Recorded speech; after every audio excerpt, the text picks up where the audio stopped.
कहानी की शुरुआत होती है देवपुर नाम के एक छोटे से गांव से, जहां लोग एक दूसरे के दुख दर्द में साथ देते थे। वहां की हवाओं में प्यार था और दिलों में अपनापन। बूढ़े किस्से सुनाते थे और खेतों में हरियाली थी। पर कहते हैं किसी की नजर लग जाए तो सारा संसार उलट सकता है। एक दिन गांव के पास की काली पहाड़ियों से निकला एक लकड़ी का दैत्य, जो खुद को कहता था तुम सहूर। उसकी आंखें अंगारे जैसी थीं, उसकी सांसों से धुएं की लहरें निकलती थीं। उसका शरीर विशाल लकड़ियों से बना था, पर उसमें शैतानी आत्मा बसती थी। जैसे ही वह गांव में घुसा, धरती कांप उठी, घर जलने लगे, लोग चिल्लाते हुए इधर उधर भागने लगे। कोई कुछ नहीं कर पा रहा था। तुम सहूर ने गांव को मौत की वादियों में धकेल दिया।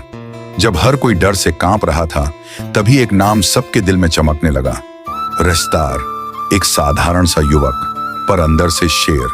गांव के लिए वो भगवान जैसा था। पर तुम सहूर की ताकत कोई मामूली नहीं थी। रस्तार भी समझ गया था कि इस बार की लड़ाई आम नहीं, आर पार की होगी। रस्तार ने गांव छोड़ने का फैसला किया, नहीं डरकर बल्कि तैयार होकर लौटने के लिए। वह गया उस पहाड़ी की चोटी पर, जहां एक तपस्वी बाबा तपस्या में लीन थे। कहते हैं उन्होंने हजारों सालों तक तप किया था और महाशक्ति का रहस्य जाना था। रस्तार बाबा के सामने झुक गया। रस्तार, बाबा, मैं गांव की रक्षा करना चाहता हूं, पर मेरी शक्ति कम है। मुझे वो शक्ति चाहिए जो तुम सहूर को खत्म कर सके।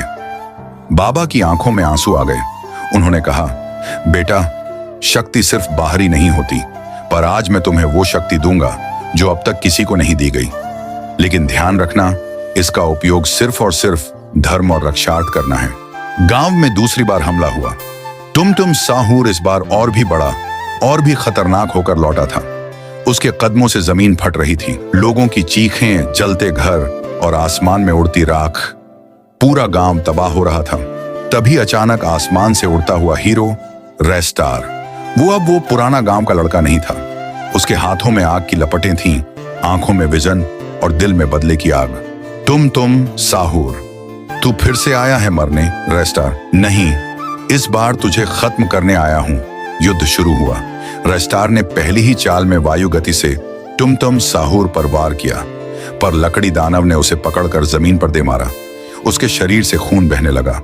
तुम हंसते हुए बोला, मैं अमर हूं, मुझे कोई नहीं मार सकता।